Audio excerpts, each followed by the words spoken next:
What's up everyone and welcome back to the World History Channel. Before we begin, please hit the subscribe button today. Let's get started. The life of medieval nuns. Everyday monasteries were an ever-present feature of the medieval landscape, and perhaps more than half were devoted solely to women. The rules and lifestyle within a nunnery were very similar to those in a male monastery. Nuns took vows of chastity, renounced worldly goods and devoted themselves to prayer, religious studies and helping society's most needy.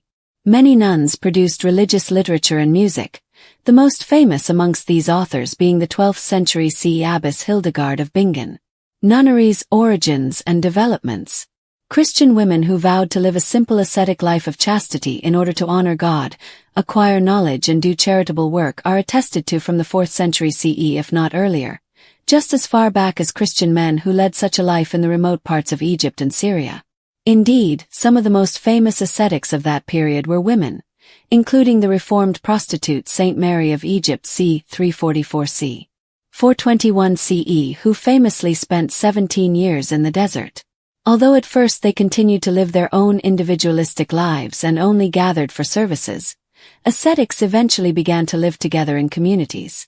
As such communities became more sophisticated, so their members began to live more communally, sharing accommodation, meals and the duties required to sustain the complexes which formed what we would today call monasteries and nunneries. Nunneries were able to support themselves through donations of land, houses, money and goods from wealthy benefactors. The monastic idea spread to Europe in the 5th century CE, where such figures as the Italian abbot Saint Benedict of Nursia c. 480 c. 543 CE formed rules of monasterial conduct and established the Benedictine order which would found monasteries across Europe. According to legend, Benedict had a twin sister, Saint Scholastica, and she founded monasteries for women. Such nunneries were often built some distance from monks' monasteries, as abbots were concerned that their members might be distracted by any proximity to the opposite sex. Monasteries such as Cluny Abbey in French Burgundy, for example, prohibited the establishment of a nunnery within 4 miles of its grounds. Nevertheless, such separation was not always the case, and there were even mixed-sex monasteries, especially in northern Europe, with Whitby Abbey in North Yorkshire, England and Interlaken in Switzerland being famous examples. It is perhaps important to remember that, in any case, the medieval monastic life for men and women was remarkably similar, as the historian A. Diem here notes. The medieval monastic life became a series of unisexual models. The long-lasting experiment of shaping ideal religious communities and stable monastic institutions created forms of monastic life that were largely applicable to both genders, albeit usually in strict separation. Throughout the Middle Ages, male and female monastic communities largely used a shared corpus of authoritative texts and a common repertoire of practices. Bennett 432. Similar to male monasteries, nunneries were able to survive on donations of land, houses, money, and goods from wealthy donors, rents and agricultural product sales from those estates, and royal tax exemptions. Convents. From the 13th century CE, there developed another branch of the ascetic life pioneered by male friars, who rejected all material goods and lived not in monastic communities but as individuals entirely dependent on the handouts of well-wishers. Saint Francis of Assisi c. 1181–1260 CE famously established one of these mendicant begging orders, the Franciscans, which was then imitated by the Dominicans c. 1220 CE and subsequently by the Carmelites late 12th century CE and Augustinians 1244 CE. Women also took up this vocation. Clare of Assisi, an aristocrat and follower of Saint Francis, established her own all-female mendicant communities which are known as convents as opposed to nunneries. By 1228 CE there were 24 such convents in northern Italy alone. The female mendicants struggled to gain official recognition for their communities because the church forbade women from preaching to the general population.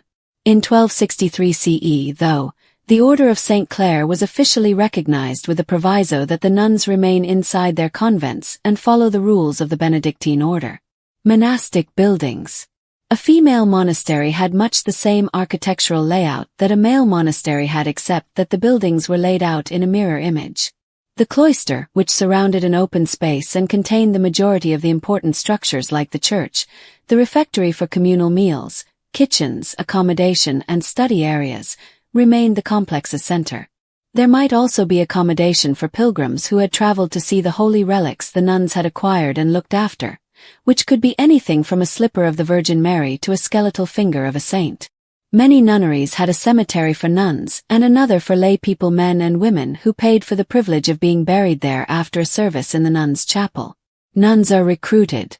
Women joined a nunnery primarily because of piety and a desire to live a life which brought them closer to God, but there were sometimes more practical considerations, especially concerning aristocratic women, who were the principal source of recruits much more so than aristocratic men were a source for monks.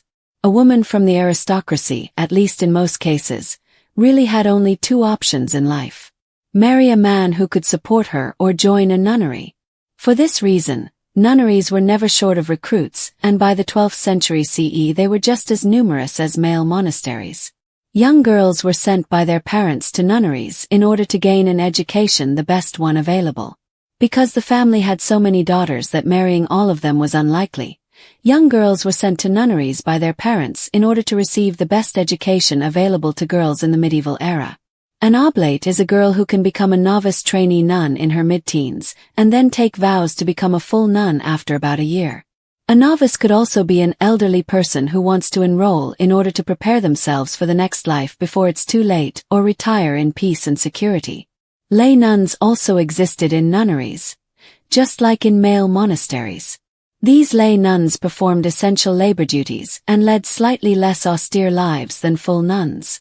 For essential daily tasks, there may also be hired female and even male laborers.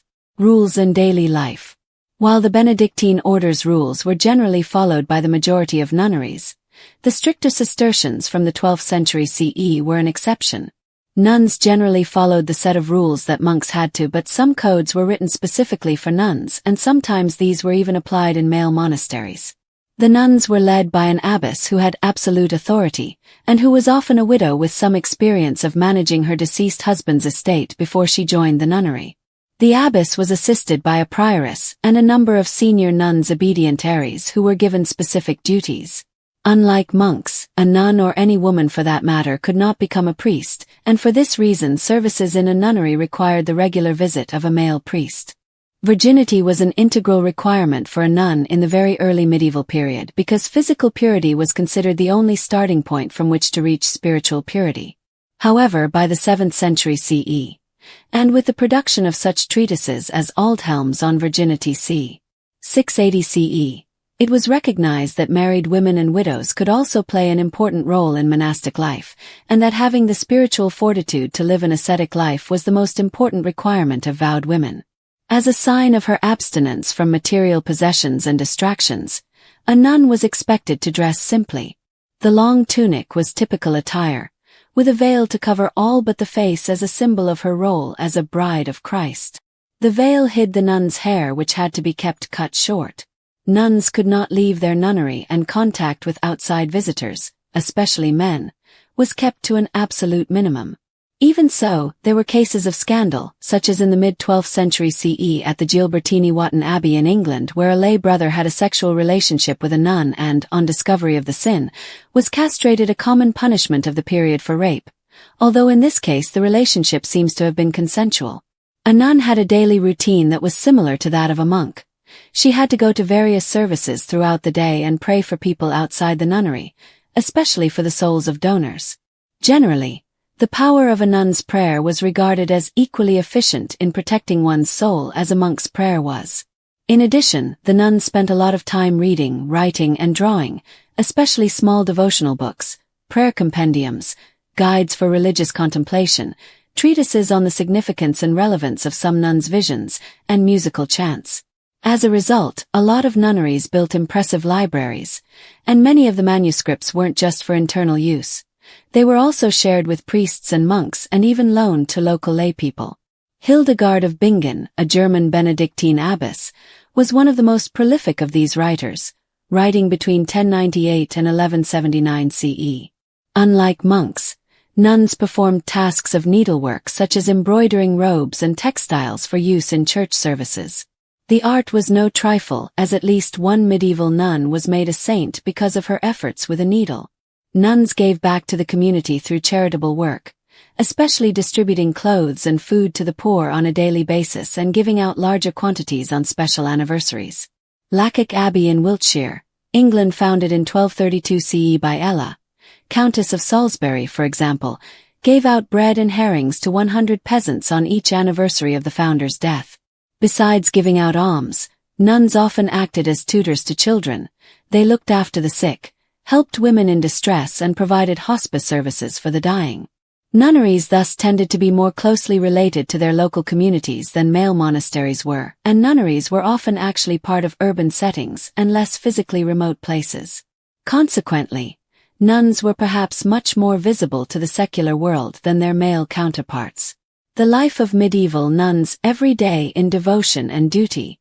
Monasteries were an ever-present feature of the medieval landscape, and surprisingly, perhaps more than half were devoted solely to women. Within these nunneries, Christian women pursued a life of discipline, spirituality, and charity, living in strict adherence to monastic rules that mirrored those of male monasteries. These women nuns took solemn vows of chastity, poverty, and obedience. They were intellectual and spiritual powerhouses in their communities, renounced the material world, and devoted themselves to prayer, religious study, and service. Far from being cloistered recluses with no influence beyond their convent walls, many medieval nuns were also accomplished authors, composers, and healers, with the 12th century abbess Hildegard of Bingen being one of the most luminous examples of this dynamic legacy. Nunneries' origins and developments. The roots of female monasticism trace back to the early centuries of Christianity. From the 4th century CE and possibly earlier, women embraced the ascetic life, mirroring their male counterparts in Egypt and Syria, who retreated into deserts and remote wilderness to devote themselves to God. These early female ascetics, such as Saint Mary of Egypt, became renowned for their self-discipline, visionary spirituality, and refusal of worldly temptations. Over time, individual ascetics began to form communities, driven by the shared need for spiritual companionship, safety, and communal prayer. These proto-monasteries laid the groundwork for more organized nunneries. In Europe, the concept of monasticism matured during the 5th century CE, thanks in large part to Saint Benedict of Nursia. His Rule of Saint Benedict, a guide for communal monastic life focused on balance, prayer, and work, became the foundation for countless religious communities across Europe. His sister, Saint Scholastica, is traditionally credited with establishing parallel female communities based on his rule. While monastic communities for men and women generally adhered to the same spiritual guidelines, they were often physically separated. Some religious centers, such as Cluny Abbey in France, even prohibited the establishment of a nunnery within 4 miles to prevent temptation.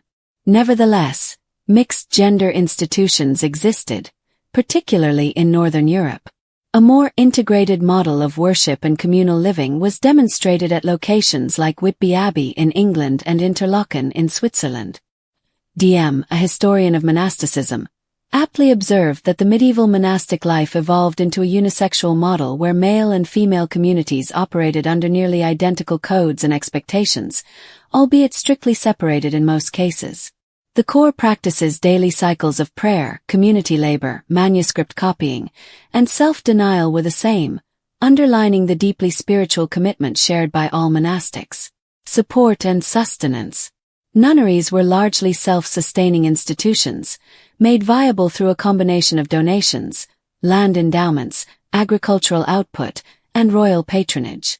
Land, livestock, and money were frequently given to nunneries by wealthy donors who were motivated by spiritual merit or family prestige. The nuns were able to manage farms, rent out properties, and produce goods for sale thanks to these donations. In return, donors were promised prayers for their souls or even burial within the convent's consecrated grounds. From the 13th century CE onward, a new model of religious life emerged. The mendicant orders. Inspired by Saint Francis of Assisi, mendicants rejected traditional monastic property ownership and embraced a life of radical poverty, relying solely on alms. This vision was also embraced by women. Clare of Assisi, an aristocrat and fervent follower of Francis, founded the Order of Saint Clare, which allowed women to live as mendicants. Despite opposition from the church, especially regarding the idea of women preaching in public, the order eventually received papal approval in 1263 CE. However, as a compromise between mendicant ideals and ecclesiastical control, the nuns were required to remain cloistered and adhere to a modified Benedictine rule. Monastic architecture and function. Female monastic complexes mirrored the architecture of male monasteries, with some layout variations. The cloister, a covered walkway surrounding an open courtyard, was the nucleus around which the nuns' living quarters, chapel, kitchens, refectory, and workspaces revolved. Dormitories were typically communal, and privacy was minimal. These were austere spaces, meant to discourage vanity and indulgence. Libraries and scriptoriums were essential for the nuns who engaged in writing, translating, and illuminating texts. Pilgrims might be housed on the grounds, particularly if the convent possessed holy relics.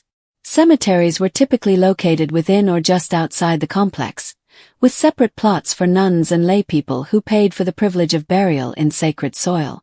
How to get to the cloister. While some women joined religious communities for more practical reasons, others did so out of genuine spiritual devotion.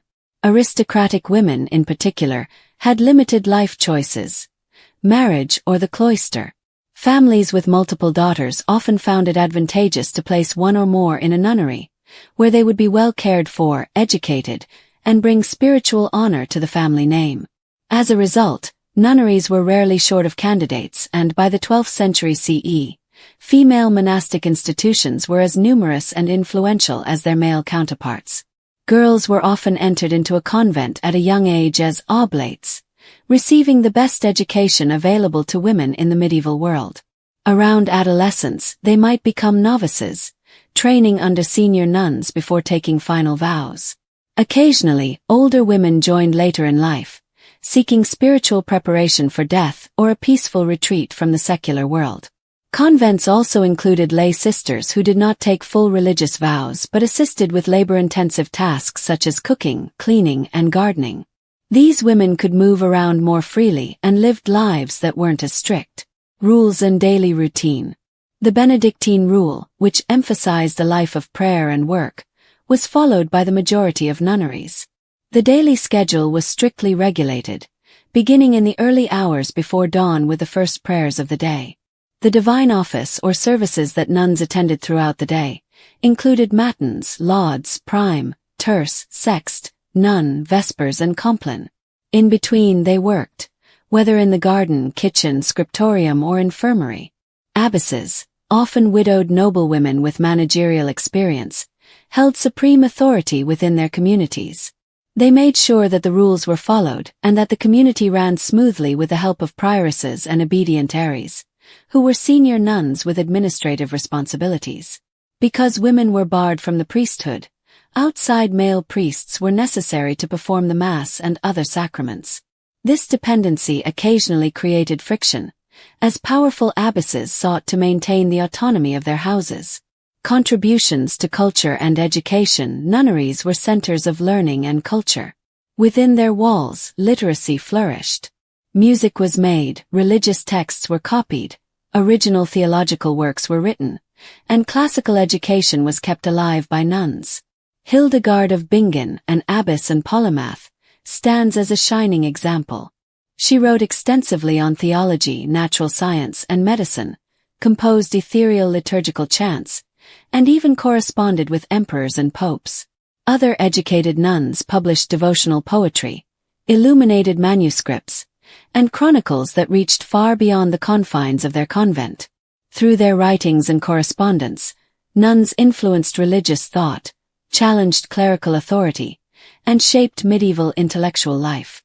Their work often remained anonymous, but their impact was profound. Healing, hospitality, and charity. Nunneries were not only spiritual sanctuaries but also centers of social welfare. They provided shelter for the poor, tended to the sick, and offered hospitality to pilgrims. In sum, nuns trained in herbal medicine and basic surgery cared for residents and visitors alike in their own infirmaries. They helped care for orphans, educate girls from poor families, and even settle disputes in the community. Their role in society was multifaceted. They were spiritual guides, healers, educators, and community leaders. Challenges and decline. Despite their significant roles, nunneries often faced challenges. Local bishops attempted to assert control, enforcing stricter rules or appropriating convent income. Communities were vulnerable during times of war or plague, especially since most convents were enclosed and lacked defenses. Political and ecclesiastical shifts, particularly during the Reformation, led to the widespread dissolution of monasteries across northern Europe in the 16th century. The lands of numerous nunneries were taken from them and destroyed. Nuns were either secularized, forced to marry, or fled to Catholic territories where convent life continued. Legacy. The legacy of medieval nuns endures in their writings, music, and architectural remains. They challenged gender roles, preserved knowledge, and provided essential services in their communities. In a world often dominated by male authority, they carved out a space where women could lead, teach, heal, and worship on their own terms. Their contributions are increasingly being recognized in modern scholarship, revealing that medieval nuns were anything but passive or peripheral. They were, in fact, pillars of medieval spiritual and cultural life, devout, disciplined, and deeply influential. From their strict daily schedules to their contributions in art, literature, education, and healthcare, the lives of medieval nuns showcase a powerful blend of devotion, intellect, and compassion. In every chant, illuminated manuscript, and healing herb, their legacy continues to echo across the centuries.